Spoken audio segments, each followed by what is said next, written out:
Bismillahirrahmanirrahim. Alhamdulillahirabbil alamin.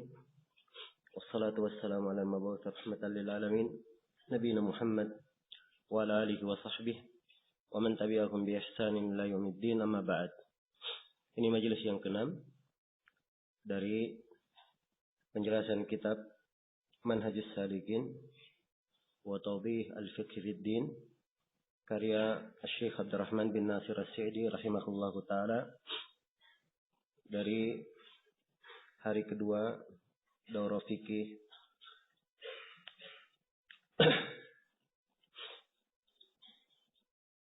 ya, kita sudah memasuki Kitabus Shalah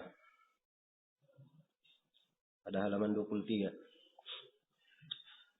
Berkata Syekh rahimahullahu taala, Kitabus Shalah, kitab salah, kitab tentang salat. Maksudnya kitab ini yang ditulis di dalamnya hukum-hukum yang terkait dengan salat. Hukum-hukum yang terkait dengan salat. Ya. Beliau memulai beberapa pendahuluan dari kitab salat ini yang sebenarnya masih beliau rangkaikan dengan awal pembahasan di masalah taharah. Kemudian beliau lanjutkan di sini dalam penyebutan syarat-syarat yang terkait dengan salat. Ya. Karena itu diberi di dalam kurung syurutus shalah, syarat-syarat salat. Itu tambahan ya. Tambahan untuk memperjelas. Sebab memang penulis Syekh rahimahullah akan menjelaskan tentang syarat-syarat salat.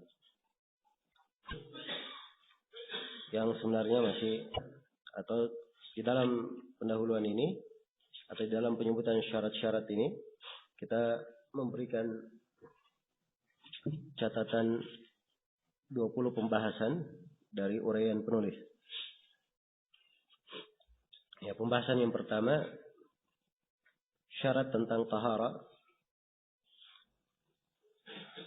terhadap salat. Ya, ini di ucapan penulis di mana beliau berkata, taqaddama anna at-taharata min syurutiha. Telah berlalu bahwa tahara itu dari syarat salat. Ya, sengaja di sini diingatkan untuk menyegarkan kembali pembagian yang beliau sebutkan tentang syarat salat. Ya, dan ada syarat-syarat yang disyaratkan pada banyak ibadah. Dan syarat-syarat tersebut tidak disebutkan oleh Syekh di sini karena memang sudah dimaklumi. Ya, 3 syarat tersebut adalah syarat al-Islam. Yang pertama, dari syarat syahnya salat, dia harus seorang muslim. Harus seorang muslim. Kemudian syarat yang kedua adalah al-aql. Dia adalah orang yang waras. Dia adalah orang yang waras. Kemudian syarat yang ketiga adalah at-tamyiz. Adalah at-tamyiz. Ya. Dia disyaratkan dia balik, tapi disyaratkan mumayyiz. Mumayyiz itu adalah anak yang kemudian fahim al-khitab wa yuhsinu ay yarudda al-jawab. Dia adalah anak yang sudah paham kalau dibicarai dan dia pandai menjawab apa yang ditanyakan kepadanya. Itu mumayyiz namanya. Ya. Dan tidak harus dia balik, sebab al-bulugh kadang seorang anak balik di umur 15 tahun. Dan dia sudah pandai membedakan kadang dari umur 10 tahun. Ya, bahkan ada yang kurang daripada itu. Nah, baik itu 3 syarat tidak disebutkan oleh penulis. Kemudian beliau di sini syaratkan syarat yang keempat tentang taharah. Jadi di antara syarat salat harus bertaharah sebelumnya. Syarat yang keempat. Ya. Kemudian syarat yang kelima, kata beliau, rahimahullahu taala, wa min syurutiha dukhulul waqt. Syarat yang kelima dari syarat salat adalah masuknya waktu. Ini pembahasan yang kedua tentang syarat tentang masuknya waktu salat. Ya. Ini syarat yang kelima. Disyaratkan bagi siapa yang syah salatnya, dia melakukan salat tersebut di waktunya. Dia melakukan salat tersebut di waktunya. Ya. Karena Allah Subhanahu wa taala berfirman, "Innas salata kanat 'alal mu'minina kitaban mawquta." Sesungguhnya salat itu terhadap kaum mukminin adalah sebuah kitab, ketentuan yang telah ditentukan. Ya. Kemudian Syekh rahimahullahu taala membuka pembahasan yang ketiga tentang dalil dan rincian waktu-waktu salat. Kata beliau, wal aslu fihi hadits Jibril annahu amma an-nabiy sallallahu alaihi wasallam fi awal al-waqti wa akhirih wa qala ya Muhammadu as-salatu ma baina hadain al-waqtain rawahu Ahmad wa an-Nasa'i wa at-Tirmidzi. Asal di dalam masalah waktu salat ini, maksudnya pijakan dasar dalil yang merupakan tumpuan di dalam masalah waktu salat, itu adalah hadits Jibril menjadi imam. Ya, ini diterangkan dalam hadits Jabir dan selainnya. Ya, bahwa Jibril ma baina hadainil waqta turun dan mengimami Rasulullah sallallahu alaihi wa alihi wasallam. Jibril mengimami 2 hari. Ya, bermula dari waktu zuhur. Jibril mengimami 2 hari. Hari yang pertama semuanya di awal waktu. Semuanya di mana? Di awal waktu. Dan hari yang kedua, Jibril mengimami semua salat di akhir waktu. Jelas ya?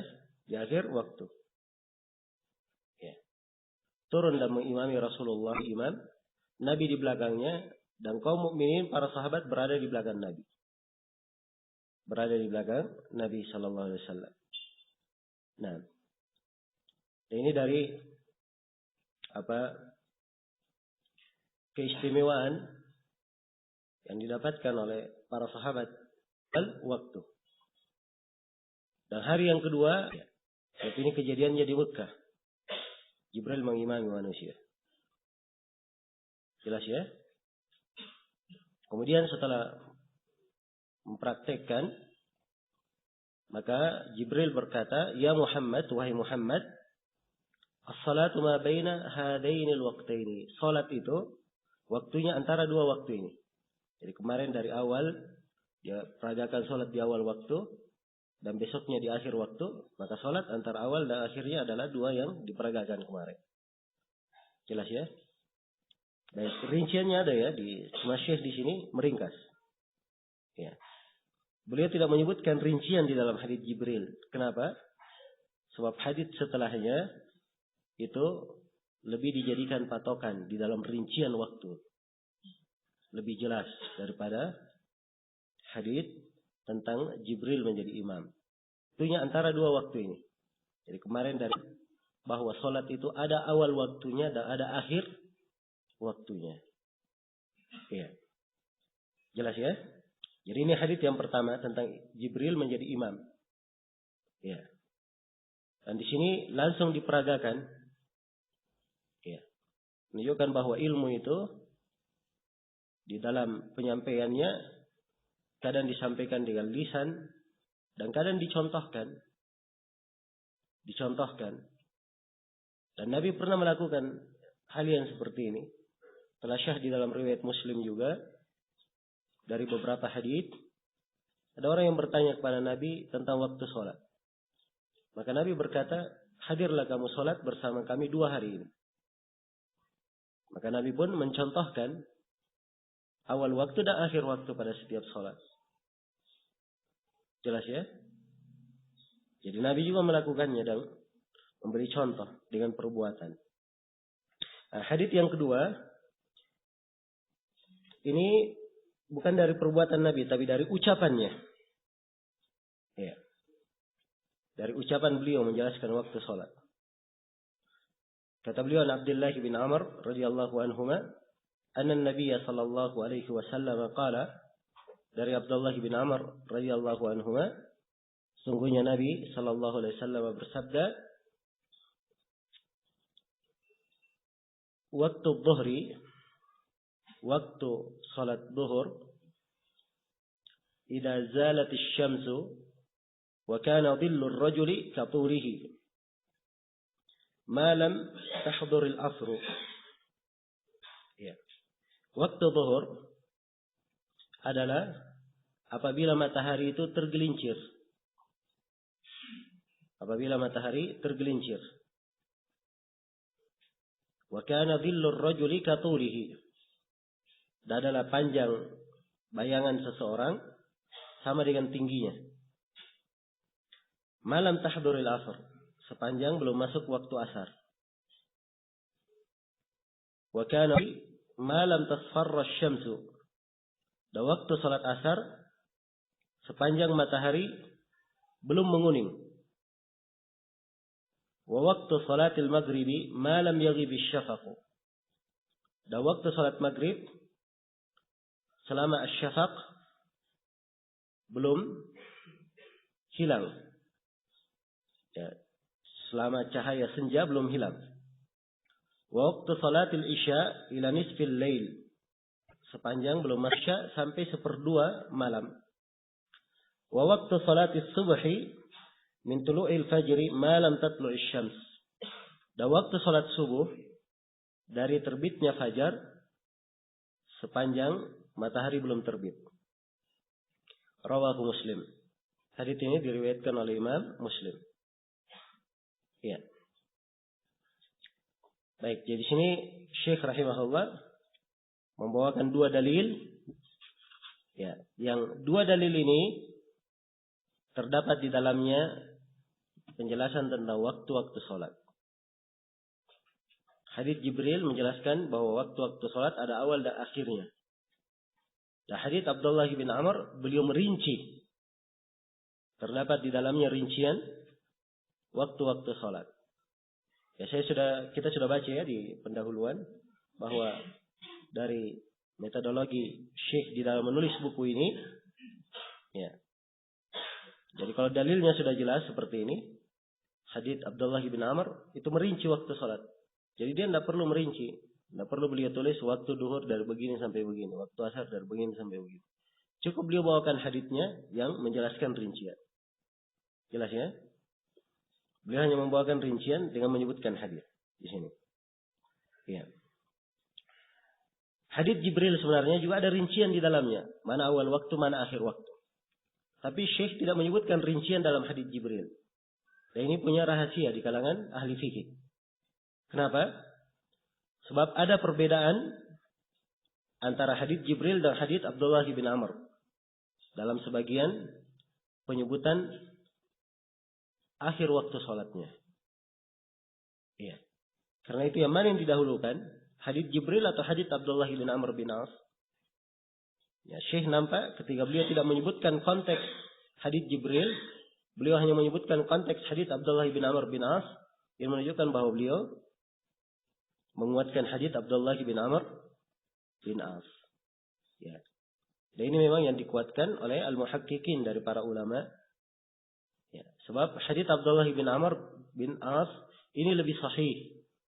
Dia diriwayatkan oleh Muslim. Berbeda dengan hadits tentang Jibril menjadi imam, riwayatnya di luar Bukhari dan Muslim. Jelas ya? Kemudian yang kedua, hadits Jibril menjadi imam itu perbuatan. Sedangkan hadits Abdullah bin Amr dari ucapan Nabi. Dan kaidahnya dalam fikih, kalau ada perbuatan Nabi dan ucapannya terlihat bertentangan, yang didahulukan adalah apa? ucapan. Sebab ucapan itu tidak mengandung kemungkinan. Berbeda dengan perbuatan. Mungkin saya pahami A, si B memahami B misalnya. Berbeda pemahamannya. Jelas ya? Tapi kalau Nabi berucap, ini lebih jelas. Karena itu lebih didahulukan. Ya. Dan ada sisi-sisi yang lain. Kenapa hadits Abdullah bin Amr lebih didahulukan oleh para ulama. Di dalam masalah penentuan waktu-waktu sholat. Dan ini dasar pendalilan dan dasar kaidah di dalam membahas masalah waktu sholat. Jelas ya, kalau seorang tidak paham dasar pendalilannya dan kaidah di dalam membahas waktu-waktu sholat, dia akan bingung nanti dalam menentukan. Sebab misalnya di waktu Isya, ya, di waktu Isya disebutkan di dalam sebagian riwayat bahwa waktu Isya itu ya sampai berlalu sepertiga malam pertama. Ya, sampai berlalu sepertiga malam pertama. Nah, dan ini juga dalam hadits Jibril, sepertiga malam pertama akhirnya sampai berlalu sepertiga malam pertama. Kalau di hadits Abdullah bin Amr sampai seperdua malam. Jelas ya? Hadits Jibril dan selainnya sepertiga, hadits Abdullah bin Amr seperdua. Ya. Baik, di sini muncul pertanyaan, yang mana yang dia dahulukan? Sepertiga malam atau seperdua malam? Ya, kita ambil kepada dasar kaidah yang kita terangkan tadi. Hadits Abdullah bin Amr bin As lebih apa? Lebih didahulukan. Lebih didahulukan. Ya, jadi ini cara memahaminya. Baik. Saya kembali membaca hadits Abdullah bin Amr bin As agar supaya kita merinci tentang waktu-waktu sholat. Ya. Kata beliau, jadi waktu sholat itu ada awalnya dan ada akhirnya. Syekh berkata, waktu dhuhri, atau Rasulullah bersabda, waktu dhuhur, idza zalatis syams. Apabila matahari tergelincir. Itu apa? Apabila matahari tergelincir. Nah, ini awal mula waktu sholat apa? Sholat zuhur. Ketika matahari tergelincir. Ya, apa yang dikatakan matahari tergelincir itu? Yaitu matahari berada di pertengahan langit, kemudian berlalu dari pertengahan. Itu namanya tergelincir sudah. Jelas ya? Ya. Seperti sesuatu yang berada di tengah gunung misalnya, tengah sesuatu yang tinggi, dia di ujung. Ya. Begitu dia bergeser sedikit, dia sudah apa? Tergelincir darinya. Ya, melewatinya. Jelas ya? Iya. Sini diberi ketentuan ketika matahari tergelincir hingga bayangan seorang lelaki sama dengan tingginya. Ini diberi contoh di sini seorang lelaki, ini percontohan. Ya. Seorang boleh saja dia mengambil tombak. Ya. Dia tancapkan tombak tersebut. Ketika dia tancapkan, nampak tingginya misalnya 1 meter. Ya, jelas ya? Nampak tingginya 1 meter. Maka kapan tombak 1 meter ini bayangannya sudah mencapai 1 meter, maka ini adalah akhir waktu apa? Waktu duhur. Ya.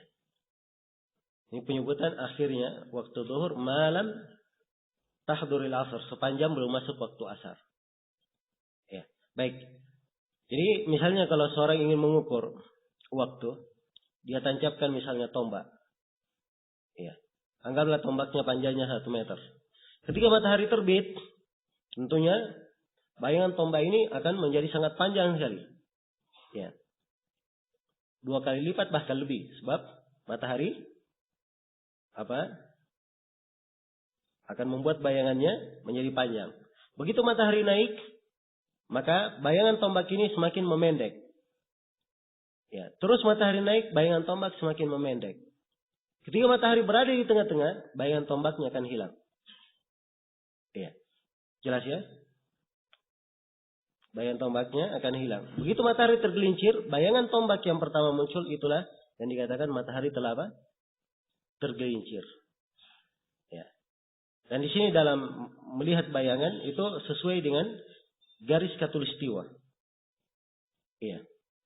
Sebab di sebagian tempat ketika matahari tergelincir, dia berada di tengah-tengah, maka dia lama bayangan tidak muncul. Ya. Lama bayangan tidak muncul. Ya. Begitu bayangan muncul, tiba-tiba dia sudah sepanjang 1 jengkal. Jelas ya? Dan ada di sebagian tempat disebut oleh Syekhul Islam Ibnu Taimiyah, dia panjangnya sepanjang 1 tombak. Ya. Sepanjang 1 tombak. Dan di dalam hadits Jibril disebutkan tambahan dari riwayat Ibnu Abbas, fakanat qadra syirak. Ya, ketika matahari tergelincir dan sudah sekadar dengan sendal kayu. Ya, jadi sudah bayangan matahari ketika tergelincir, ya, di atas bayangan seorang sudah langsung sekadar satu sendal kayu. Ya, sekitar sejengkal lebih. Jelas ya? Demikian. Maka kadang di sebagian tempat seperti itu. Ya. Karena itu kalau mengukur waktu duhur, awal waktu duhur, jadi pertama matahari tergelincir. Dilihat, kalau di tempat dia ukur, ketika tergelincirnya matahari langsung ada tambahan panjang bayangan, maka panjang bayangan ini dia ukur.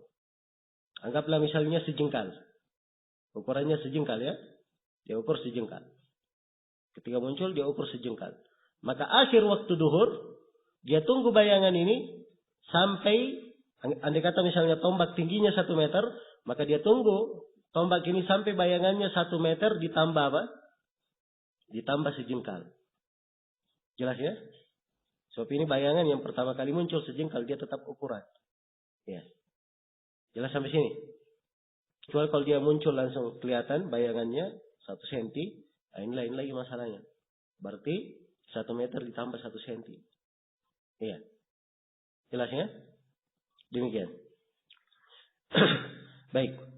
Ini cara mengukur waktu asar. Atau waktu duhur.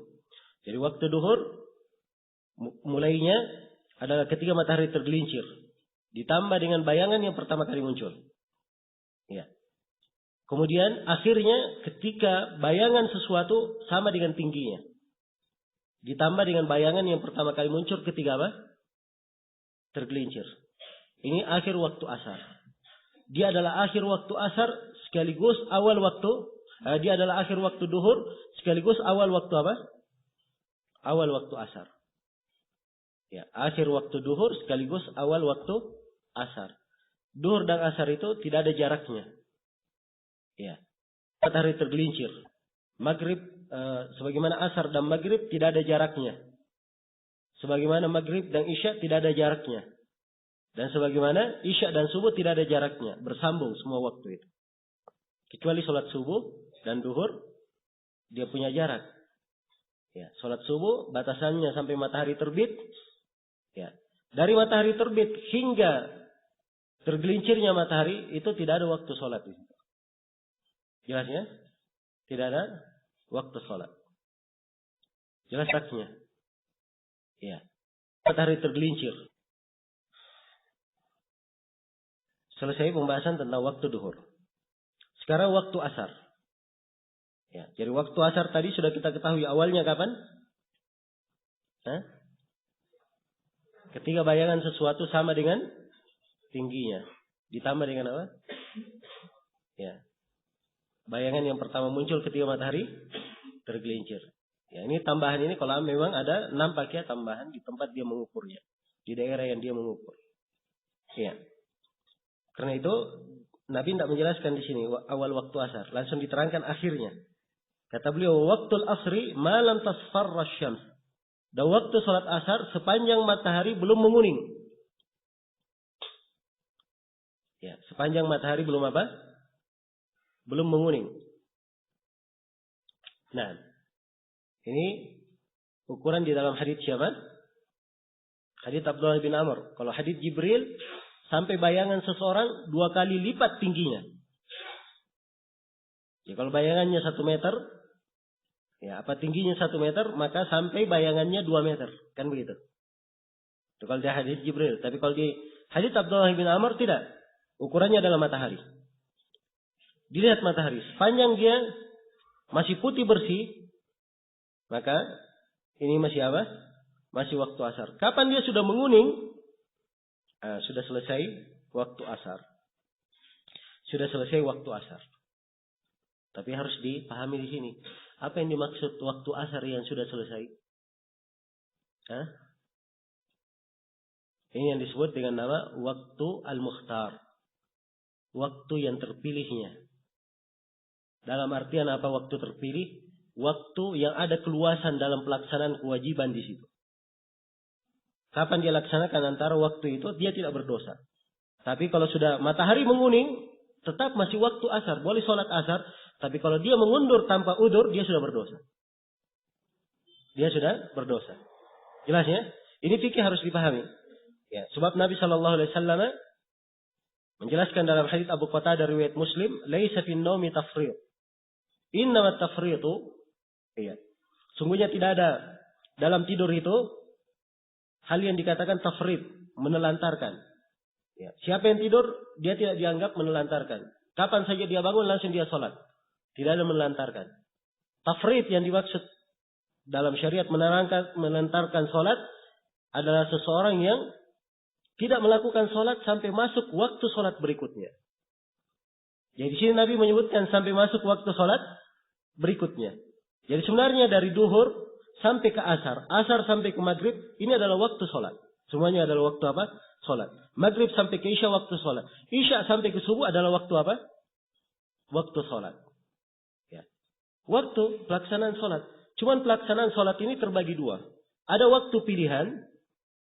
Ya. Waktu pilihan. Dan ada waktu darurat. Ada waktu apa? Darurat. Waktu pilihan, seorang bebas di situ memilih. Dia boleh mengundur, mengakhirkan. Ya, dan dia tidak berdosa kalau masih di waktu pilihan. Tapi kalau waktu darurat, tetap waktu pelaksanaan kewajiban sholat sampai ke maghrib, ini adalah waktu sholat. Semuanya adalah waktu. Orang yang mengakhirkan karena punya apa? Karena punya udur. Kalau dia tidak ada udur, mengakhirkan, maka ini tidak syah sholatnya. Sholatnya syah, tetapi dia berdosa. Ya, karena mengakhirkan. Sholatnya syah, tapi dia berdosa karena mengakhirkan. Jelas ya? Contoh orang yang darurat misalnya. Ya, punya udur. Perempuan yang baru bersih dari haid. Contoh ya. Perempuan bersih dari haid, matahari sudah menguning. Tapi belum terbenam matahari. Ya. Maka ini masih ada waktu. Anak kecil baru balik. Ya, dia tidur. Habis asar, matahari sudah menguning, bangun. Ternyata basah. Ya, berarti dia balik. Jelas ya? Masih ada waktu untuk mandi dan sholat asar. Dia wajib menunaikan sholat asar. Ya, orang gila yang baru waras. Ya, misalnya. Jelas ya? Ini juga kena kewajiban. Kena kewajiban. Demikian. Maka orang-orang yang mendapat udur ini boleh melaksanakannya. Ya. Jelas ya? Dan ini terkait sekali dengan pembahasan haid. Yang banyak para perempuan tidak memahami fikih ini. Ya. Tidak memahami fikih ini. Ya, kalau misalnya ada perempuan yang suci dari haidnya jam 3 subuh, masih ada waktu asar atau tidak? Masih ada waktu isya atau tidak? Ya, isya masih ada. Waktu maghrib bagaimana? Ya, juga waktu maghrib masih ada. Jelas ya? Sebab tadi kita menyinggung waktu duhur, itu waktu pilihannya. Ya. Waktu daruratnya duhur itu sampai matahari terbenam. Sama dengan waktu asar. Jelas ya? Maghrib juga demikian. Waktu pilihannya sampai waktu isya yang terpilih nanti. Tapi waktu daruratnya sampai waktu subuh. Maghrib. Jadi siapa yang bersih dari haidnya di waktu asar dan memungkinkan dia mandi dan memungkinkan melakukan sholat duhur dan asar, maka dia wajib lakukan duhur kemudian asar. Sebab masih ada waktu. Jelas ya? Demikian pula waktu maghrib. Dia misalnya suci jam 3, masih mungkin untuk mandi. Dan masih mungkin untuk apa? Masih mungkin untuk sholat maghrib dan isya. Maka dia sholat maghrib dan isya di jama'. Iya. Jelas ya? Hal-hal yang terkandung dalamnya udzur disyariatkan menjama'. Dalam hadits Ibnu Abbas yang diriwayatkan oleh Imam Al-Bukhari dan Imam Muslim, Ibnu Abbas berkata, "Kana Nabi sallallahu alaihi wasallam yajma' baina as-salataini bil Madinah min ghairi udhrin wala matar." Adalah Nabi sallallahu alaihi wasallam, beliau pernah menjama' dua salat di Madinah, tidak ada udzur dan tidak ada hujan. Ini tidak ada udzur, tidak ada hujan, kadang beliau jama'. Ya. Jelas ya? Maka pada saat ada udzur, maka menjama' salat lebih apa? Ya, lebih disyariatkan. Hal yang disyariatkan. Ya. Maka ini harus diketahui. Tapi kalau misalnya sempit waktunya, ya, dia suci, anggaplah misalnya waktu maghrib jam 6. Dia suci jam 6 kurang seperempat. Ya. Kemudian mandi kilat 5 menit. Misalnya. Ya, kemudian keluar, ya, siap untuk sholat, ternyata waktu untuk sholat hanya memungkinkan untuk apa? Hanya memungkinkan untuk sholat asar saja. Maka di sini dia hanya mengerjakan sholat asar. Sebab maghrib sudah dianggap luput dia waktunya. Jelas ya? Tidak lagi waktu. Sama dengan subuh. Dia dikerjakan subuh sudah berlalu waktunya. Jelas ya? Baik. Jadi ini waktu sholat asar. Sepanjang matahari belum menguning. Ya. Ukuran sepanjang matahari belum menguning, ini yang dipegang. Kalau dalam hadits Jibril, sampai bayangan seorang 2 kali lipat tingginya. Itu kalau hadits Jibril. Tapi yang didahulukan adalah hadits siapa? Abdullah bin Amr bin As. Ini yang didahulukan. Iya. Jadi, pelaksanaan sholat asar itu, afdalnya dilakukan di awal waktu. Di awal waktu. Ketika matahari masih terang. Ya. Wa kanat asy-syamsu bayda'a naqiyah. Dan adalah matahari masih putih, bersih. Ya, terang sekali. Kemudian akhirnya adalah ketika matahari sudah menguning. Kalau matahari sudah menguning, maka ini adalah akhir waktu apa? Waktu pilihan. Ya, waktu daruratnya sampai matahari apa? Matahari terbenam. Ya, ini waktu daruratnya. Baik. Kemudian kata beliau, wa waktu salatil maghribi malam yaghib asy-syafaq. Di sini perlu saya ingatkan ya tentang masalah waktu pilihan dan waktu darurat. Ini ada dalam buku-buku fikih. Ya, disebut di sejumlah madhab. Dan di madhab Syafi'iyah sangat perhatian dengan masalah waktu paling afdalnya, waktu pilihannya, waktu daruratnya. Ya. Asy-Syaukani rahimahullah punya pembicaraan di sebagian bukunya mengkritik tentang pembagian ini. Waktu pilihan, waktu darurat. Ya. Jelas ya? Tapi pembicaraan Imam Asy-Syaukani sebenarnya diarahkan kepada sesuatu yang khusus. Tidak kepada pembahasan yang kita jelaskan sekarang ini. Ya. Itu arahannya kepada orang yang sangat berlebihan di dalam membagi-bagi waktu. Sehingga kadang ada yang membagi waktu sholat ini terbagi menjadi 5. Misalnya.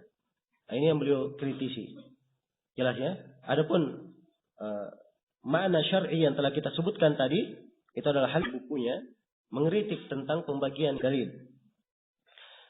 Baik, jadi waktu salat maghrib ketika matahari terbenam. Ukurannya matahari terbenam. Ya, sebab itu adalah akhir waktu asar.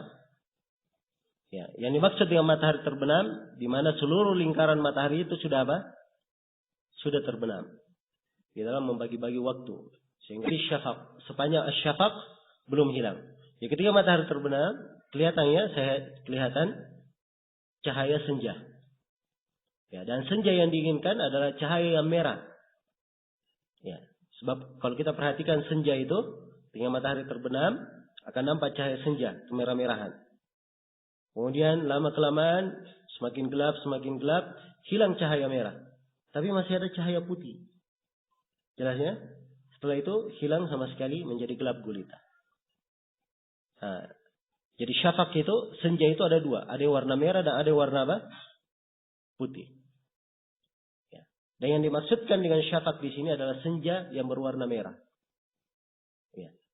Ini yang ditafsirkan oleh sejumlah ulama ahli bahasa dan telah datang dari sahabat penafsiran ini. Dan ada hadis juga yang menunjukkan tentang hal ini. Baik. Jadi ketika senja merah sudah hilang, itu akhir waktu salat maghrib dan awal waktu salat isya. Awal waktu salat isya. Kemudian salat isya ini berlanjut sampai kapan? Kata beliau, waktu salatil isya'i ila nisfil lail. Dan waktu salat isya sampai 1/2 malam. Waktu salat isya sampai apa? 1/2 malam. Iya. Jadi dari hilangnya cahaya senja itu awal waktu isya. Terus sampai 1/2 malam. Ya, sampai 1/2 malam. Ya, cara mengukur 1/2 malam, insya Allah mudah. Andai kata dia melihat, pertama dia ukur dulu waktu maghrib. Itu awal malam. Andai kata waktu maghrib jam 6 tepat. Setelah itu dia ukur waktu apa? Waktu salat subuh. Ya. Kalau salat subuh misalnya jam 4 tepat. Berarti antara jam 6 sampai jam 4. Jam 18.00 sampai jam 4 subuh. Ya, jaraknya berapa? 10 jam. Kan begitu. Ya, 10 jam kalau diambil setengahnya, maka 5 jam. Ya. 5 ditambah 18 menjadi 23. Jam 11 malam. Jadi jam 11 malam itu 1/3 atau 1/2 malam. Jelas ya? Kalau mau 1/3-nya 10 bagi 3. Ya, 10 bagi 3. Jelas ya? Ya, 10 bagi 3 akan dapat 3 jam 3/4. 3 jam 3/4. Atau 3 jam 20 menit. Iya. Jadi demikian cara mengukurnya. Ya, di hadits Abdullah bin Amr bin As, batasannya sampai 1/2 malam. Kalau di hadits Jibril tidak. Sampai berlalu 1/3 malam pertama. Lebih cepat kalau hadits siapa? Jibril. Tapi hadits Abdullah bin Amr bin As lebih didahulukan. Sebab padanya ada tambahan ilmu. Ya. Hadits Jibril hanya menyebutkan 1/3. Kalau hadits ini menyebutkan 1/2. Yang mana lebih banyak? 1/2, 1/3? Hah? Ya, 1/2 lebih banyak tentunya. Jelas ya? Dan ini tambahan ilmu. Diterima. Iya. Apalagi telah kita sebutkan ya bahwa hadits Abdullah bin Amr bin As itu lebih didahulukan. Dari sisi periwayatan dan dari sisi kandungan. Iya. Jadi ini batas waktu pilihan 1/2 malam. Ya. 1/2 malam. Dia kata ada yang mengakhirkan sholatnya. Ya. Tanpa udur melewati 1/2 malam. Baru dia sholat. Maka sholatnya syah. Tapi dia sudah apa? Sudah berdosa karena keluar dari waktu pilihan. Iya. Jelas sampai sini? Baik. Nah, mungkin ada yang bertanya di sini, kalau sudah lewat waktu pilihan dia melakukan sholat, kenapa dikatakan sholatnya syah? Bukankah dia melakukan sholat di waktu yang dia bermaksiat kepada Allah? Sebab pengundur harusnya membatalkan ibadahnya. Ya. Ini pembahasannya di dalam masalah usul sebenarnya, tapi saya hanya ingin menyebutkan di dalam masalah pendalilan. Ya. Di sebuah hadits dari riwayat Al-Bukhari dan Muslim dari hadits Anas bin Malik, Nabi bercerita tentang salatnya kaum munafikin. Ya. Salat asarnya kaum munafikin. Mereka salat asar, ya, itu dia tunggu sampai matahari akan terbenam. Ya, bahasanya dalam hadits dia tunggu sampai matahari sudah hampir berada antara 2 tanduk syaitan. Maksudnya sudah hampir terbenam. Ya. Begitu sudah hampir terbenam, langsung dia mematuk 4 rakaat cepat. Bahasanya mematuk. Ya, saking cepatnya dia sholat. Ya. Maka disebut itu sholatnya kaum munafikin. Ya. Kaum munafikin. Jelas ya?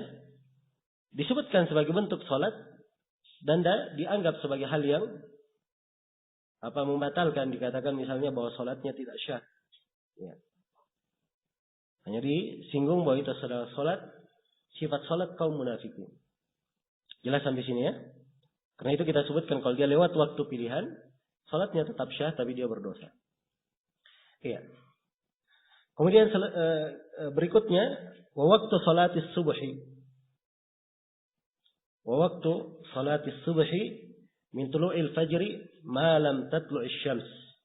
Dan waktu salat subuh dari terbitnya fajar, fajar yang dimaksud adalah fajar apa? Fajar as-sadiq. Fajar subuh. Sebab fajar itu ada dua macam. Ada fajar kadhib dan ada fajar sadiq. Ya. Jadi ketika matahari terbenam, masih ada cahaya senja. Hilang cahaya senja, ya, ufuk itu diliputi dengan kegelapan. Ya. Ufuk barat. Maka bagi seorang yang menunggu waktu subuh, dia melihat ke ufuk timur. Melihat ke ufuk timur. Tentunya semuanya gelap. Maka awal cahaya yang muncul di ufuk timur, itu adalah apa? Itu adalah fajar as-sadiq. Tapi cahaya yang muncul di ufuk itu, ada yang tidak di ufuk, tapi naik sedikit ke atas langit. Nah, itu namanya fajar apa? Kadhib. Ya, dikatakan dia kadhib sebab ketika dia muncul, cahayanya redup juga, dan sama dengan cahaya ufuk, agak redup. Ya. Setelah dia muncul, beberapa saat setelah itu hilang. Karena itu dikatakan dia dusta. Muncul kemudian apa? Hilang. Ya, beda dengan ufuk yang merupakan waktu subuh. Begitu dia muncul, sangat terang sekali dia di ufuk. Ya. Dan lama-kelamaan semakin terang. Lama-kelamaan akan semakin terang. Iya. Jelas ya? Ini perbedaan antara fajar al-kadhib dan fajar as-sadiq. Iya. Dan fajar subuh yang dimaksud di sini adalah fajar as-sadiq. Nah.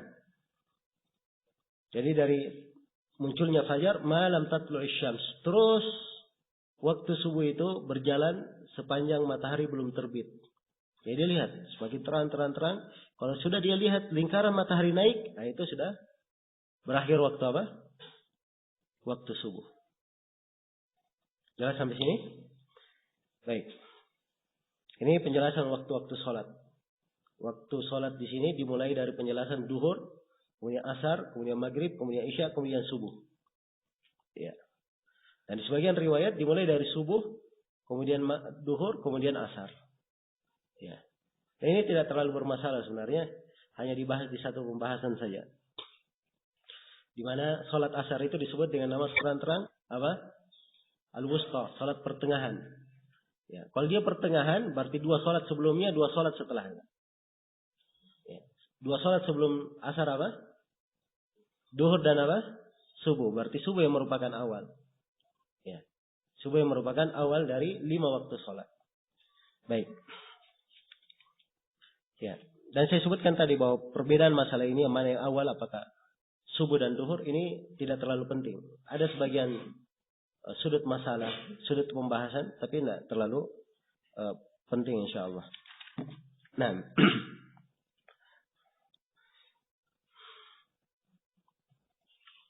baik, selesai sudah kita menjelaskan di sini tentang tentang waktu-waktu sholat rinciannya. Pembahasan yang keempat yang disinggung oleh Syekh rahimahullah, ya, bila seorang masih sempat mengerjakan 1 rakaat pada akhir sholat.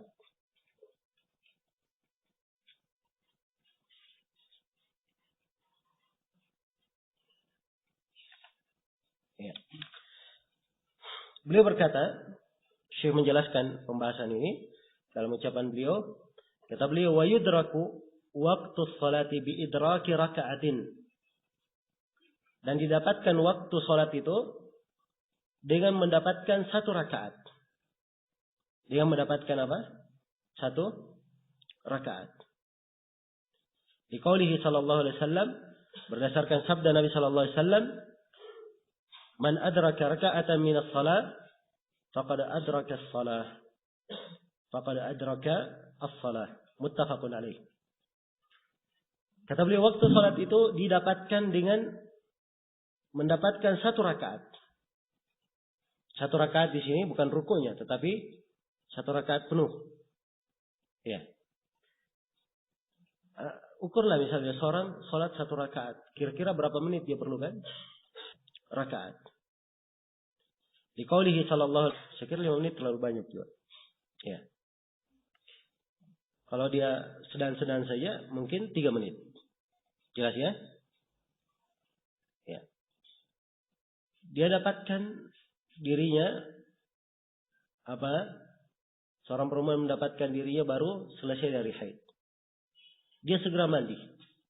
Ya, begitu selesai mandi ternyata masih ada 3 menit dari waktu maghrib atau dari waktu asar, masih tersisa 3 menit. Ya. Masih memungkinkan melakukan satu rakaat. Maka di sini perempuan ini dia wajib untuk sholat asar penuh 4 rakaat. Sebab dia masih dapat apa? 1 rakaat. Jelas ya? Andai kata misalnya dia suci dan dia mampu melakukan 4 rakaat duhur dan 1 rakaat asar, maka dia wajib sholat duhur dan apa? Asar sekaligus. Iya. Jelas ya? Jadi maksudnya di sini mendapatkan 1 rakaat bukan artinya dia sholat 1 rakaat itu saja. Tidak. Tapi di sini kadar pelaksanaan. Kapan dia mendapatkan 1 rakaat, maka dia wajib mengerjakannya sempurna. Wajib dia mengerjakannya sempurna. Iya. Ini di pembahasan orang-orang yang mendapat udur. Orang-orang yang mendapatkan udur. Karena yang saya sebutkan tadi, karena haid atau karena dia baru balik atau karena baru waras atau kafir baru masuk Islam. Ya. Ada kafir dia baru masuk Islam. Segera perintah dia mandi. Ya. Dan dia masih mendapatkan 1 rakaat dari waktu sholat. Maka dia wajib melakukan sholat itu. Wajib melakukan sholat tersebut. Ya. Jelas ya? Saya dari tadi hanya memberikan contoh. Ya, asar dan Isya saja. Sebab memang masalahnya hanya di 2 pembahasan ini saja. Kalau duhur, ya duhur pasti bisa. Ya. Misalnya sisa 1 rakaat dari duhur. Ya waktu duhur daruratnya sampai mana? Ya sampai matahari terbenam. Ya kalau 1 rakaat duhur, masuk asar itu waktu pilihan. Waktu daruratnya sampai matahari terbenam. Maghrib pun demikian. Dia dapat 1 rakaat maghrib dari Isya. Ya, sebentar lagi masuk Isya. Maka dia boleh melakukan sholat maghrib. Sebab maghrib itu waktu daruratnya sampai matahari. Sampai Fajar. Subuh terbit. Jelas ya? Baik. Jadi nampak jelas dari kandungan hadits ini. Nabi bersabda. Ya, misalnya sisa 1 rakaat dari duhur. Ya waktu rakaat salat. Siapa yang mendapatkan 1 rakaat dari salat. Maka dia telah mendapatkan salat itu. Ya. Maksudnya telah mendapatkan salat itu. Dia wajib menunaikan salat itu secara sempurna. Asar 4 rakaat. Dia dapat 1 rakaat. Maka dia wajib melakukan 4 rakaat semuanya. Salat asar. Jelas ya? Baik. Ya.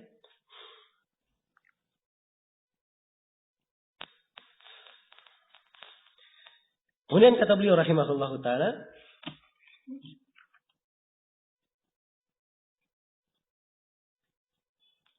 Ya, di sini beliau membuka penjelasan tentang hukum mengakhirkan waktu salat. Kata beliau, "Wala yahillu ta'khiruha aw ta'khiru ba'dihha an waqtiha li'udhrin aw ghairihi." Dan tidak halal salat itu diakhirkan. Ya, tidak halal salat diakhirkan. Aw ta'khiru ba'dihha, atau mengakhirkan sebagian dari salat. An waqtiha, dari waktunya. Ya. Dari waktunya. Li'udhrin aw ghairihi. Karena udzur maupun selainnya. Karena udzur maupun selainnya. Jadi masalah salat harus dikerjakan semuanya pada tempatnya. Asalnya tidak ada udzur yang diperbolehkan untuk mengakhirkan. Kecuali kalau dia ingin jamak, ada perkecualiannya. Kata beliau, illa idza akhkharaha liyajma'aha ma ghairiha. Kecuali kalau dia akhirkan untuk dia jamak bersama dengan selainnya. Ya. Jelas ya? Dia jamak. Ya. Dari waktu beliau fa innahu yajuzu li'udrin. Itu boleh untuk udur yang bagaimana? Min safarin aw matarin aw maradin aw nahwiha. Ya, dari udur safar atau hujan, sebab hujan boleh menjamak salat. Aw marad, atau karena dia sakit, juga boleh dia jamak salatnya. Aw nahwiha. Ya. Atau semisal dengannya. Atau yang semisal dengannya. Baik.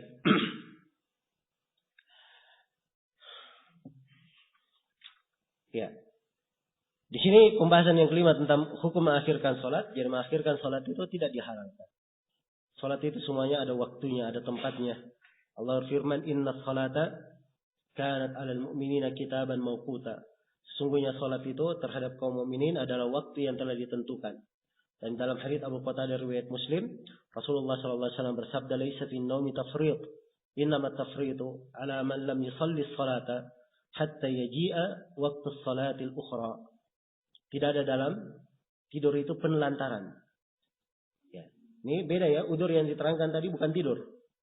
Orang yang tidur dan lupa itu lain lagi.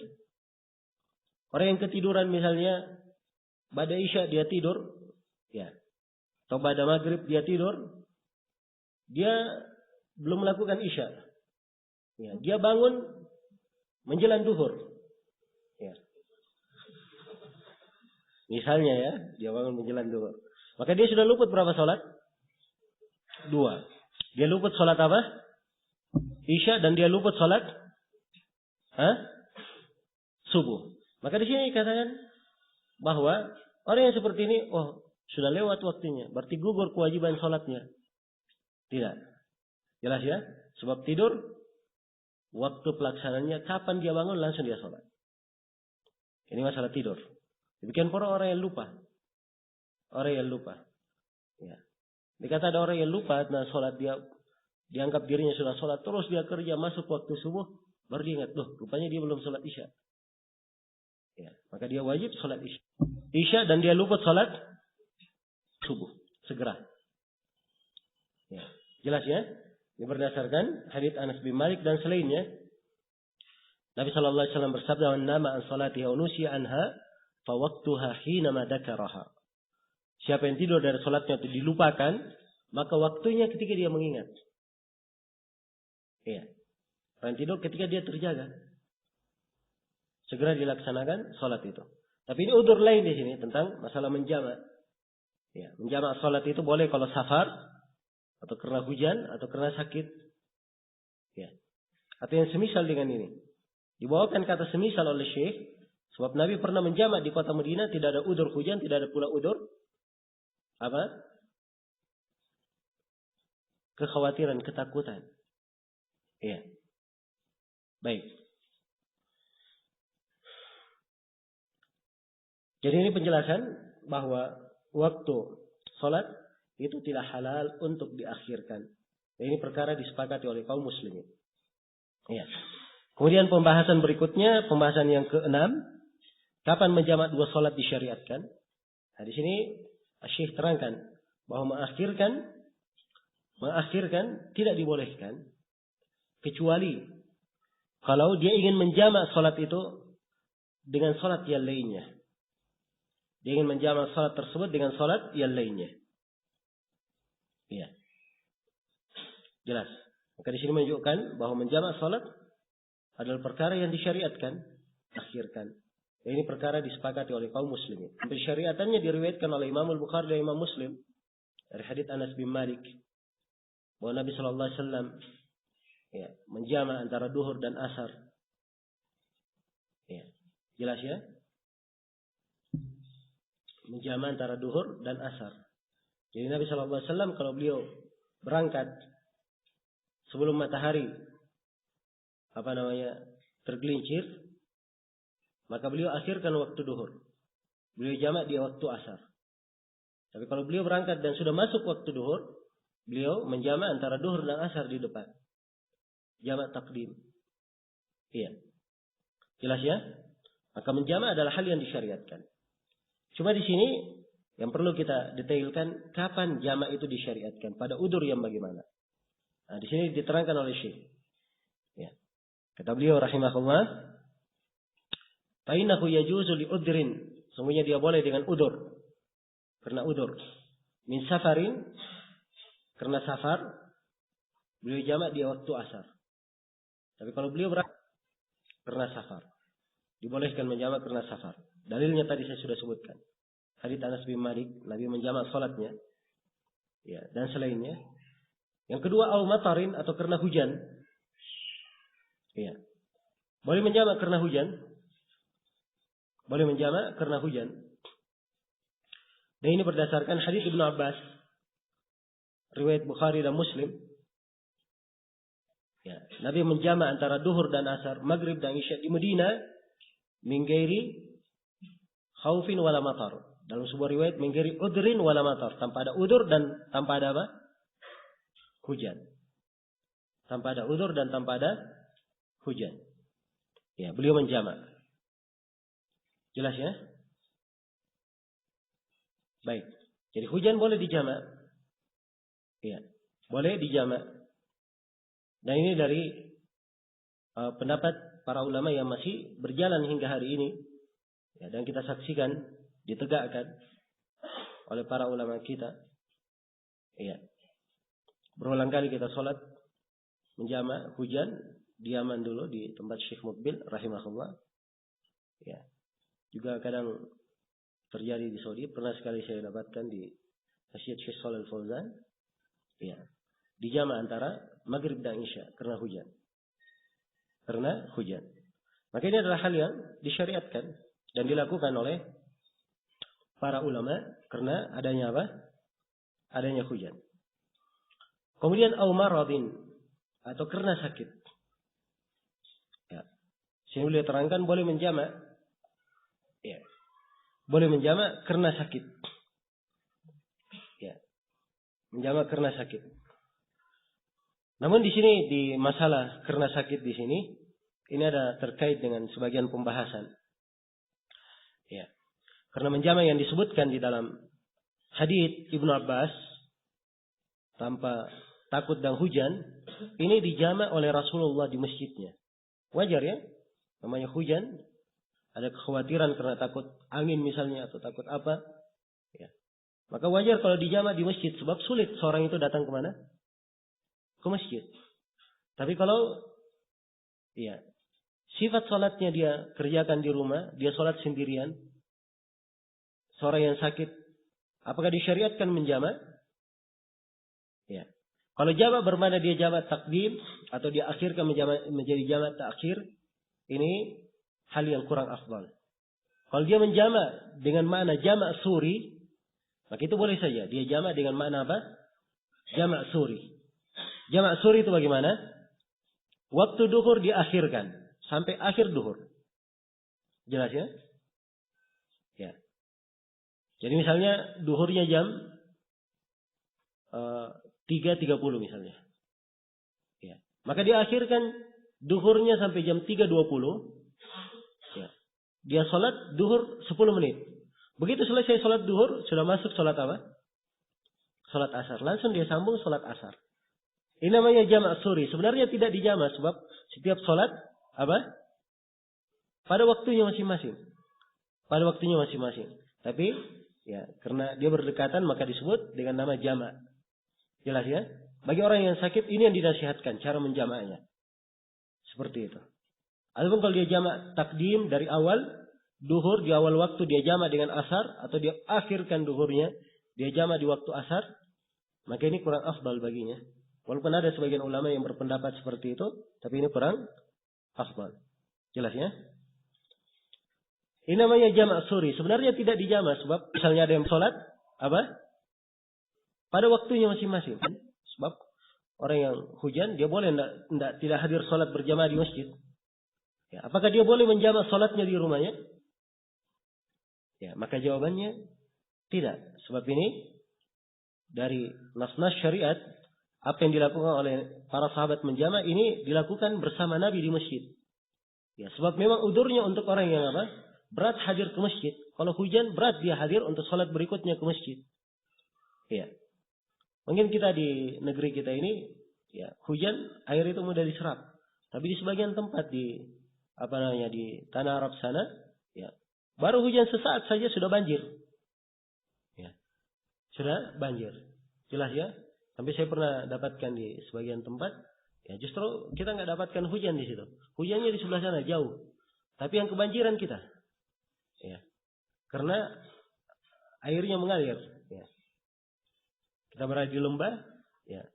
Yang kena hujan di gunung, maka yang di lembah yang menjadi korban. Ya, sebab tidak menyerap air. Jelas ya? Tidak menyerap air. Karena itu di kondisi-kondisi yang seperti ini, ya wajar kalau ada syariat untuk menjamak. Ya, supaya tidak memberatkan. Sebab memang udzur-udzur yang seperti ini untuk memberikan keringanan dikala ada kesusahan.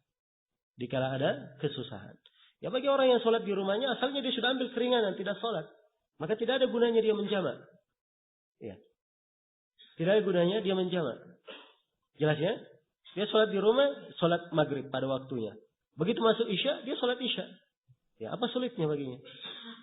Iya. Wallahu ta'ala alam. Baik, selesai sudah ya. Berkaitan dengan pembahasan yang ke-6.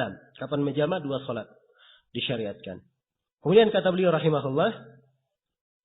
Ya. Sekarang pembahasan yang ke-7. Mendahulukan sholat pada awal waktunya. Kata Syekh, wal afdalu taqdimus sholati fi awali waktiha. Ini yang paling afdalnya. Asalnya, salat itu semuanya ada awal waktunya, ada akhirnya. Tapi kalau berbicara masalah afdal, paling utamanya, maka paling utamanya salat dikerjakan di awal waktu. Itu yang paling utamanya. Nah, dalam hadits Ibnu Mas'ud, riwayat Bukhari dan Muslim, Ibnu Mas'ud bertanya kepada Nabi, ayyul amali ahabbu ilallah? Amalan apa yang paling dicintai oleh Allah? Maka Nabi menjawab, as-salatu ala waktiha. Salat pada waktunya. Ya, pada waktunya. Maka dia sholat di awal waktu, itu adalah hal yang dianjurkan. Hal yang dianjurkan. Ya. Dan ini berlaku pada seluruh sholat. Kecuali apa yang diterangkan oleh dalil, bahwa di situ afdalnya diakhirkan. Di antara yang diterangkan oleh dalil, bahwa afdalnya diakhirkan, adalah apa yang kita singgung di pembahasan yang ke-8. Yaitu mengakhirkan sholat isya.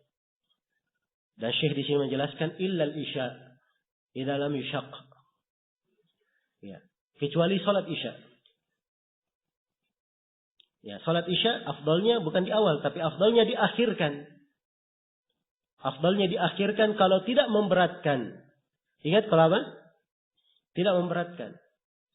Ya, sebab kalau memberatkan itu tidak disyariatkan. Sebab Nabi SAW pernah mengakhirkan salat sampai 1/2 malam. Dan beliau berkata, laula an asyqa ala ummati lakana hada waktuha. Ya. Andai kata tidak memberatkan umatku, maka sungguh ini adalah waktunya. Tapi beliau khawatir umatnya berat kalau diakhirkan. Ya. Tapi kalau misalnya dia tinggal di sebuah tempat, sebuah masyarakat, ya, dan bisa mengakhirkan salat, maka diakhirkan itu lebih afdal. Karena itu di kebiasaan Nabi, kalau para sahabat sudah berkumpul di awal malam, mereka segera sholatnya. Kalau mereka terlambat berkumpulnya di akhir malam, di akhir waktunya, maka mereka mengakhirkan. Mereka mengakhirkan. Jelas ya? Ini kalau memungkinkan dan keadaannya memungkinkan, tapi kalau dia seperti keadaan kita sekarang ini, ya kebanyakan orang di waktu siang penuh dengan kesibukan, ya, dan sudah terposisikan di waktu isya itu, biasanya langsung adzan kemudian melaksanakan sholat isya berjamaah, semuanya ada waktu-waktunya. Maka yang seperti ini bukan afdal untuk diakhirkan. Ya, sebab manusia bisanya di awal waktu. Bisanya di awal waktu. Maka dia kerjakan sholat isya itu di awal waktunya. Ya, jelas sampai sini ya? Baik. Ini perlu diperhatikan ikhwani fillah. Ya, sekarang kita dapat ilmunya bahwa isya afdalnya diakhirkan. Tapi ini di kondisi yang mungkin diterapkan ini. Ya, tapi di tempat yang tidak diterapkan. Ada seorang muadzin misalnya dikasih tanggung jawab dia adzan. Wah, afdalnya isya diakhirkan. Dia adzan jam 10. Ya. Jelas ya? Ini memberatkan bagi orang-orang. Dan ini tidak tepat. Harusnya dilihat keadaan jemaah secara umum di masjid. Kebanyakannya bagaimana? Kalau kebanyakannya awal waktu lebih tepat, dia awal waktu. Kalau kebanyakan jadi di akhir waktu lebih tepat, maka di akhir waktu. Atau diundur sedikit, itu lebih bagus. diundur, itu lebih baik bagi mereka. Ya. Kemudian pembahasan berikutnya yang ke-9, mengakhirkan sholat duhur saat cuaca sangat panas. Ini juga dari tempat yang afdal diakhirkan. Ya, di kondisi cuaca yang sangat panas sekali, maka ya utamanya diakhirkan waktu sholat isu. Dan Syekh di sini menyebutkan dalilnya. Ya, kata beliau, qala Nabi sallallahu alaihi wasallam, Nabi sallallahu alaihi wasallam bersabda, "Idza ishtadda al-har fa abridu anis shalah, fa inna shiddatal harri min fayhi jahannam." Apabila panas itu atau cuaca menjadi sangat panas, fa abridu anis shalah, maka dinginkanlah ya waktu salat itu. Maksudnya akhirkan sampai masuk waktu dingin bisa melakukan salat. Ya, kalau dingin yang dimaksudkan di sini sampai matahari sudah panas sudah tidak terlalu panas. Ya. Kalau menunggu sampai sejuk tidak lagi panas ya, berarti tunggu aja sampai waktu isya. Kan begitu ya? Ya. Tapi yang dimaksudkan di sini ya sampai panasnya itu sudah tidak terlalu panas. Ya, sudah tidak terlalu panas. Ya, dan alhamdulillah kita di negeri kita ini saya kira tidak ada kondisi. Ya, saya kira panas pun kalau panas ya tidak panas bagaimana? Ya, jelas ya? Tidak panas bagaimana? Ya. Tapi kalau misalnya di sebuah tempat menganggap bahwa itu kondisi sangat panas sekali, ya. Dianggap sebagai kondisi yang sangat panas, ingin mereka akhirkan, tidak ada masalah. Diakhirkan sedikit sampai matahari itu mereda panasnya. Jelas ya? Baik. Ini dalilnya. Idza ishtadda al-har, kalau cuaca menjadi sangat panas, fa abridu anis shalah. Dinginkanlah salat itu. Ya, lakukanlah salat di waktu mulai mereda panas itu. Fa inna shiddatal har min fayhi jahannam. Karena cuaca yang sangat panas itu dari fayh jahannam. Ya. Dari udara neraka jahannam. Nah, ya, dan ini dari hal yang wajib kita yakini. Sebab neraka jahannam diizinkan bernapas 2 kali nafas. Satu di musim panas dan satu di musim dingin. Ya, di musim panas itulah panas yang sangat panas kita rasakan. Di musim dingin itulah cuaca yang sangat dingin. Ya, sebab dikumpulkan di dalamnya 2 hal. Yang subhanallah ya bentuk siksaan yang mengerikan. Nah, jelas ya? Baik, ini yang terkait dengan hadis. Masalah duhur diakhirkan. Ya, salat duhur diakhirkan. Jadi itu ketentuannya tadi. Ketika cuaca sangat panas sekali. Kemudian kata Syekh rahimahullah, selesai ya tentang duhur. Jadi yang diakhirkan itu cuma ada syariat pada isya. Ya, dan duhur kalau cuaca sangat panas. Tapi selain daripada itu, afdalnya dilakukan di mana? Di awal waktu. Itu yang terafdal. Apalagi sholat asar. Paling afdalnya dilakukan di awal waktunya. Karena Nabi melakukannya dan seorang keluar setelah sholat asar, dia pergi ke rumahnya di pelosok Medina, ya, dan dia dapati matahari masih masih putih bersih. Bayangkan, sudah selesai sholat bersama Nabi, sholat asar, kemudian jalan, ya, sampai berapa mil dia jalan pelosok Medina, ya, dia masih dapatkan matahari putih bersih. Menunjukkan bahwa beliau segera sholatnya. Demikian pula sholat maghrib. Ya, dalam sebagian hadis dalam sahih, ya, sahabat menukil bagaimana ya salat itu dilakukan di masa Nabi, dan seorang keluar dari salat duhur, salat maghrib, dia melemparkan anak panahnya, dia masih melihat panah itu jatuh di mana. Dia masih melihat panah atau tombak itu jatuh di mana. Ya, ini menunjukkan bahwa mereka segera di dalam melakukan salat maghrib. Maksudnya segera setelah masuk waktu. Ya, bukan segera sebelum waktunya ya. Nah, baik. Ini termasuk hal yang kadang diperingatkan pada sebagian masyarakat. Kadang dia mengumandangkan adzan, dia ingin segerakan. Ya. Oh, di adzan ini, kalau saya adzan pada waktunya akan lambat orang datang. Ya, saya berijtihad saja, saya adzan 5 menit sebelumnya. Ya. Ini keliru. Jelas ya, dia lakukan ibadah itu bukan pada tempatnya. Dan itu tidak syah. Ya, harus dia ulangi lagi adzannya. Nah, iya. Ya, terkhusus untuk sholat subuh dan sholat maghrib, ini tidak boleh diakhirkan. Sebab menjadi patokan bagi orang yang berpuasa. Menjadi patokan bagi orang yang berpuasa dan berbuka. Ya. Kemudian di sini pembahasan berikutnya, pembahasan yang ke-10 adalah mengqadha' salat, ya, dan ketentuannya. Ya. Syekh rahimahullah menjelaskan, "Wa man fatathu salatun wajib 'alaihi qada'uha fawran." Ya. Fawran murattiban. Maksudnya murattiban, dia yang mentertibnya, orang si pelaku orang yang luput salat ini dia yang melakukannya secara tertib. Ya, fa in nasiyat tartiba au jahilah wa khafa fautas salat saqatat tartibu bainaha wa bainal hadirah. Nah, sini beliau menjelaskan tentang orang yang luput salat sehingga harus dia qadha. Man fatatku salat, siapa yang luput darinya salat, wajaba alaihi qada'uha, maka dia wajib mengqada'nya. Wajib dia qadha' kalau dia luput dari salat. Jelas ya? Wajib dia qadha'. Nah, ini dalilnya kisah yang masyhur ya, ketika para sahabat mereka di perang Khandaq, ya. Dan orang yang berikan kepada mereka kesempatan untuk melakukan salat asar itu. Ya. Maka Nabi melakukan salat asar itu di waktu apa? Di waktu maghrib. Ya, itu qadha namanya, di qadha. Jelas ya? Di qadha. Secepat mungkin. Ya. Bahkan Syekh Al-Albani mensahihkan sebuah hadits dari hadits Abu Sa'id dikeluarkan oleh Imam Ahmad dan selainnya, bahwa di perang Khandaq, ya, mereka para sahabat ditahan, tidak bisa melakukan beberapa salat hingga setelah maghrib. Hingga setelah maghrib. Ya. Jelas ya?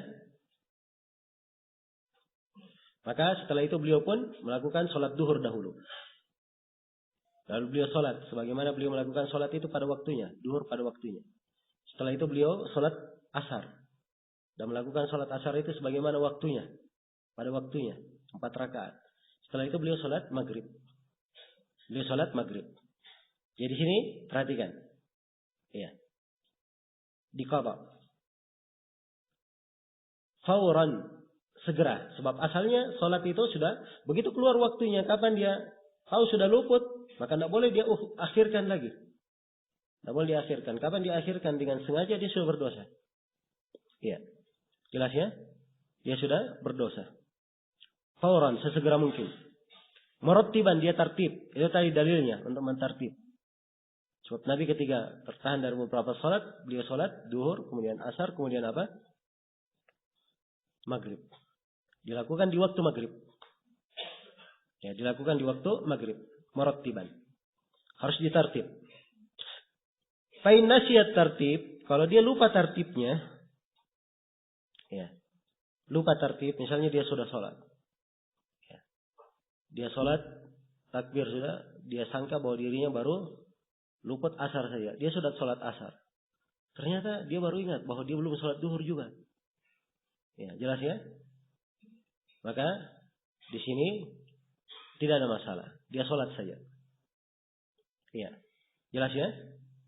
Atau misalnya dia lupa, ya, seorang misalnya punya tunggakan karena dia pernah tidak sadarkan diri misalnya 5 hari, ya, jelas ya.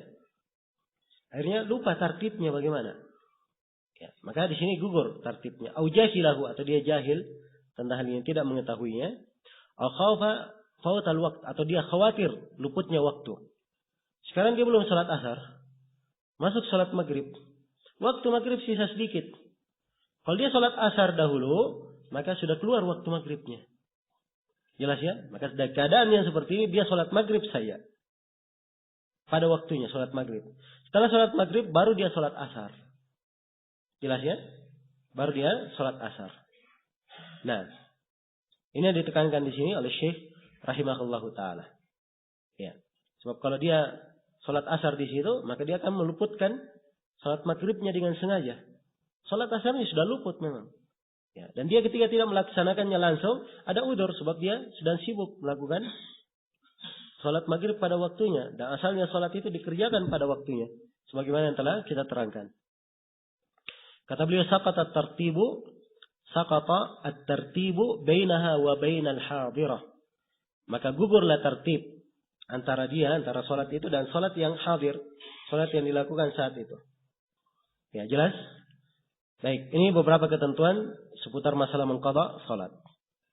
Ya. Selesai sudah pembahasan syarat yang kelima. Yaitu syarat masuknya waktu sholat. Sekarang Syekh masuk menjelaskan syarat berikutnya. Ya. Kata beliau,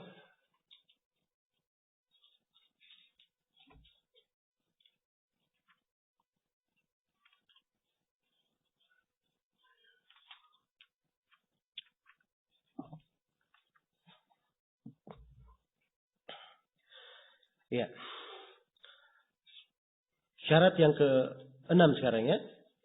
Kata beliau, wa min syurutiha satrul aurah bi thawbin mubahin la yasiful basyarah.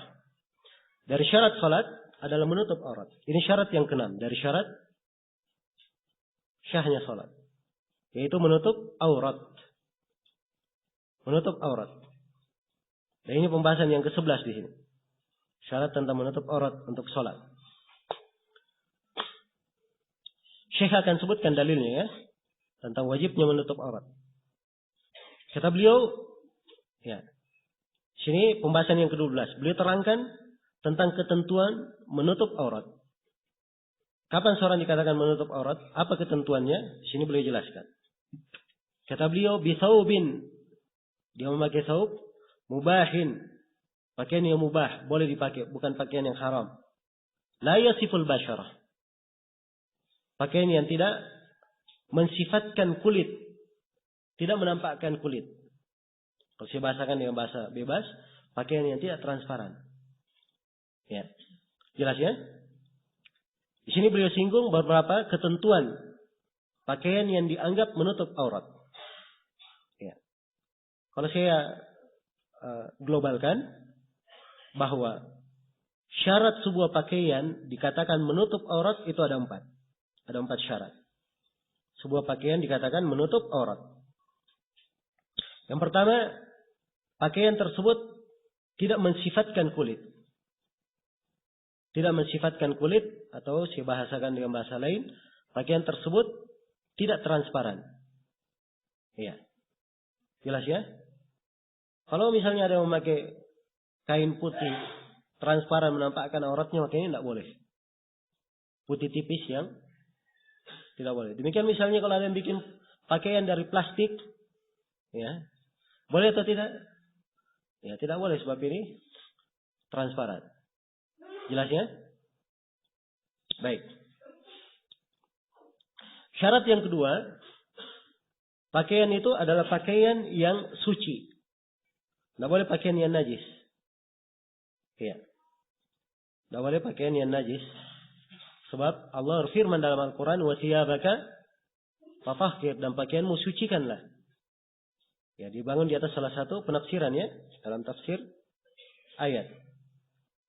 Nah, dan hadits riwayat Bukhari dan Muslim, ketika Nabi sallallahu alaihi wasallam didatangkan anak kecil, lalu anak kecil ini kencing di atas thawb beliau, di atas baju beliau, maka beliau meminta air, kemudian menyiram, mempercikkan air di atas kencing anak bayi laki-laki yang masih kecil ini.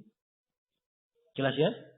Ini menunjukkan bahwa pakaian itu harus disucikan, dijaga kesuciannya.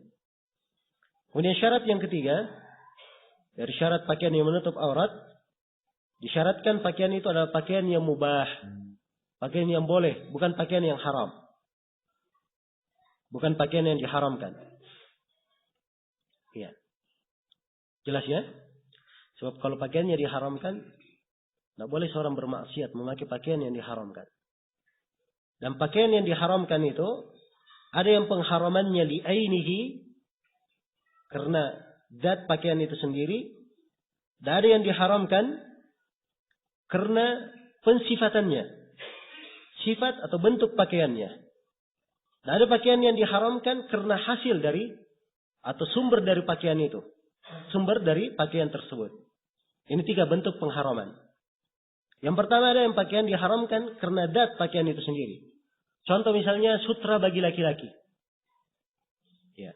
Memang sutra itu adalah haram. Zatnya untuk siapa? Untuk laki-laki.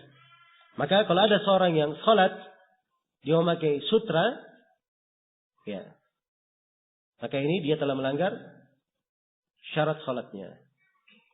Jelas ya? Ya saya tidak singgung masalah apakah syah sholatnya atau tidak. Sebab ini ada silang pendapat di dalam masalah syah tidaknya. Ya. Dan pembahasannya sebenarnya di pembahasan usul fikih. Di dalam memahami perintah. Kalau dia kembali kepada syaratnya atau kembali kepada rukunnya. Ya. Apakah dia membatalkan ibadah atau tidak. Datnya. Ini masalah ada pembahasan. Ya di dalam hal ini. Ya, dan para ulama kita juga berbeda pendapat. Dibangun di atas asal kaidahnya yang berbeda. Asal usulnya yang berbeda. Kalau Syekh Ibnu Utsaimin memandang bahwa ya, salatnya batal. Ya, sebab dia telah melanggar sesuatu yang mana ini kembali kepada zat perkara ini sendiri di mana dia telah bermaksiat kepada Allah. Dan Rasulullah telah bersabda, "Man 'amila 'amalan laisa 'alaihi amruna fahuwa rad." Siapa yang beramal dengan sebuah amalan tidak dibangun di atas tuntunan kami, maka itu ditolak. Tapi jumhur mereka mengatakan salatnya syah, tapi dia berdosa.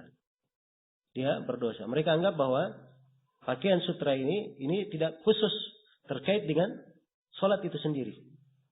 Tidak khusus terkait dengan salat itu sendiri. Baik, ini pandangan-pandangannya di dalam masalah menghukumi tentang salatnya. Saya di sini tidak membahas tentang hukum salatnya. Dan syarat pakaian yang dianggap boleh menutup aurat. Jadi ada hal yang dibolehkan. Ya. Bukan haram karena ainnya, karena pakai sutra misalnya. Karena datnya dari sutra. Itu contohnya. Kemudian yang kedua dari hal yang diharamkan.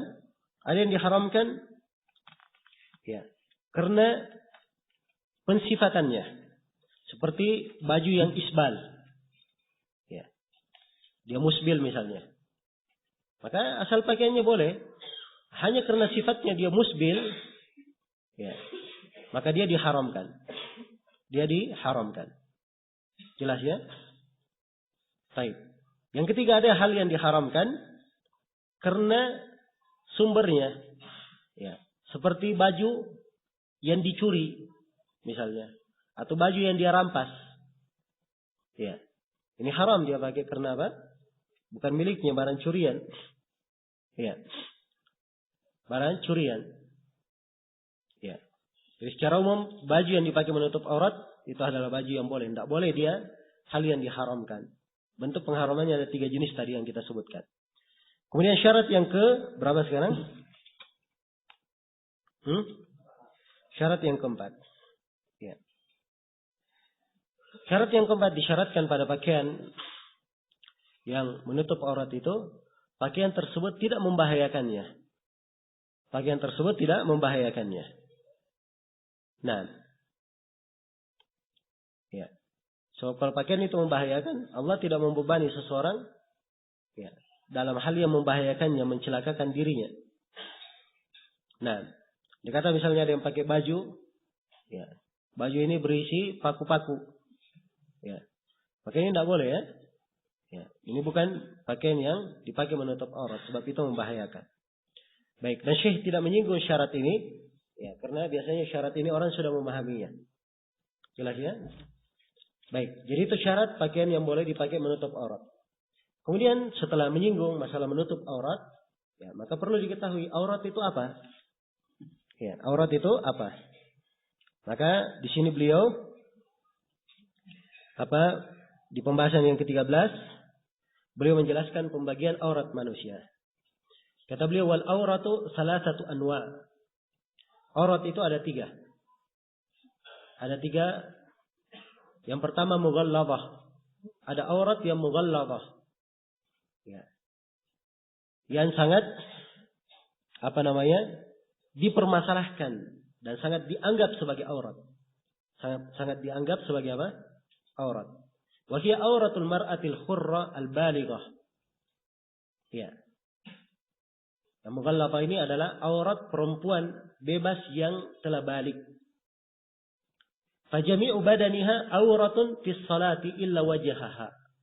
Maka seluruh badannya adalah aurat di dalam salat kecuali wajahnya. Kecuali wajahnya. Ini pendapat Syekh ya. Jadi kaki adalah aurat, tangan adalah apa? Adalah aurat. Cuma muka yang bukan aurat. Jelas ya? Nah. Iya. Dan ini pendapat yang kuat. Pendapat yang kuat. Kalau dibangun di atas pendapat Syekh, kapan perempuan nampak kakinya ketika dia sholat, maka tidak syah sholatnya. Iya. Baik. Kemudian yang kedua mukhaffafah. Ada aurat yang mukhaffafah, ringan. Wahia auratu ibnu sab'i sinin ila ashrin. Wahia al-farjan. Dia adalah cuma muka yang bukan aurat. Ya, auratnya adalah al-farjan saja. 2 kemaluan. Maksudnya 2 kemaluan di sini, kubul dan apa? Dubur. Ya, ini 7 sampai 10 tahun. Kemudian yang ketiga wal mutawassithah adalah aurat pertengahan. Ya. Wa hiya auratu man adahum minas surrati ila rukbah. Ini adalah aurat selain dari itu, selain dari perempuan balik dan selain dari anak kecil. Jadi kalau dia sudah umur 11 tahun, maka auratnya dari pusar sampai ke mana? Sampai ke lutut. Ya, pusar sampai ke lututnya. Nah, ini aurat laki-laki kepada laki-laki lainnya. Dari pusar sampai lutut. Ya. Ini ada silang pendapat di kalangan para ulama apakah itu semuanya aurat atau bagaimana. Tapi pendapat ini yang paling hati-hatinya. Pendapat ini yang paling hati-hatinya. Ya, karena itu dia jaga. Ada sebagian ulama yang memandang bahwa paha bagi laki-laki dengan laki-laki itu bukan aurat. Ya. Ada dalil yang cukup kuat untuk hal ini. Tapi ya, sebagian ulama yang lain memandang bahwa dia adalah aurat. Dan ini lebih hati-hati. Mengambil pendapat ini lebih hati-hati. Karena itu Imam Al-Bukhari di dalam sahihnya beliau membawakan beberapa riwayat. Ada yang secara bersambung, ada yang secara mu'allaq. Kemudian beliau terangkan bahwa riwayat yang menjelaskan aurat itu dari pusar sampai lutut itu lebih hati-hati. Jelas ya? Itu lebih hati-hati. Ya, ini tentang syarat menutup aurat. Apa dalilnya syarat menutup aurat? Beliau bawakan dalilnya. Qala ta'ala, Allah Ta'ala berfirman, Ya bani Adam, khudu zinatakum inda kulli masjid. Wahai anak Adam, ambillah perhiasan kalian di setiap masuk masjid. Ya, jadi beliau membawakan beberapa pesan. Maksudnya di sini mengambil perhiasan, dia berpakaian ketika masuk masjid. Jadi wajib menutup auratnya. Wajib untuk menutup auratnya. Jelas ya? Baik, dan banyak lagi dalil ya yang menjelaskan tentang wajib menutup aurat. Nanti diragukan bahwa menutup aurat apa dalilnya syarat dari syarat syahnya salat. Ya wallahu taala alam. Ya baik. Pertanyaan disimpan saja dulu. Nanti insyaallah pada Isya kita jawab nanti. Ya ini kelihatannya masih longgar. Kita belum mencapai target.